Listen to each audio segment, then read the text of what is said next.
Every year, 44 million containers cycle through these terminals with the repetitive precision of a high-speed assembly line. The Tuas megaport is taking this efficiency even further. By consolidating 4 legacy terminals into a single site, Singapore is building an automated juggernaut capable of handling 65 million containers annually by the 2040s. This automation is supported by a massive sovereign capital backstop. PSA International is wholly owned by Temasek Holdings, a state investment firm with a net portfolio value of approximately $300 billion. By backing its operations with hundreds of billions in state credit, Singapore has successfully engineered a port interior where both financial and operational friction are minimized by meticulous, calculated design.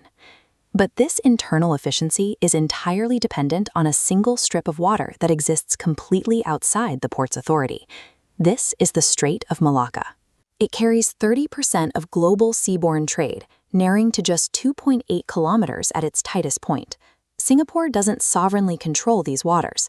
Governance is shared with Indonesia and Malaysia, leaving the choke point subject to multilateral cooperation. A port defined by absolute internal control remains physically tied to an external perimeter it cannot govern. In many supply chain crises, the standard response is to utilize a physical bypass, a secondary port capable of absorbing the traffic if the primary route is blocked. Singapore has no such backup.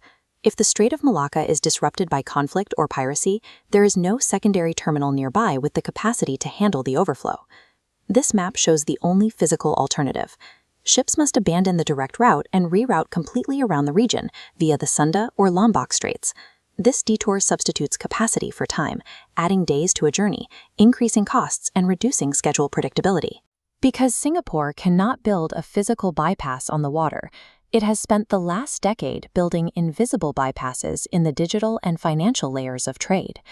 The survival strategy is straightforward. Where sovereign control over the water is impossible, the state mandates absolute control over the systems that underwrite the voyage. As operations centralize at the Tuas megaport, the digital attack surface for the port's automation systems expands. A single cyber incident could halt 44 million TEUs of flow. Singapore responded by revising its cybersecurity code of practice, legally holding critical infrastructure boards directly accountable for cyber resilience, rather than relying on voluntary industry standards. They applied the same logic to the financial risks of shipping. Geopolitical shocks, like the 2026 conflict in Iran, can cause global marine insurance premiums to spike or be withdrawn entirely. This diagram illustrates how Singapore insulates itself from those shocks.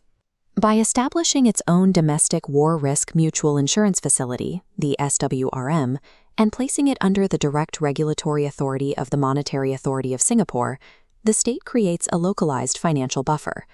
Singapore's response to its geographic constraints is to build its resilience into the regulatory and financial layers that do not require sovereign control over the strait itself. We can measure the success of this strategy through flow sovereignty, an analysis of who actually holds the power to keep a supply chain moving. Singapore has successfully secured the links for terminal operations, transshipment scheduling, and financial underwriting. These are the parts of the chain the state can directly harden.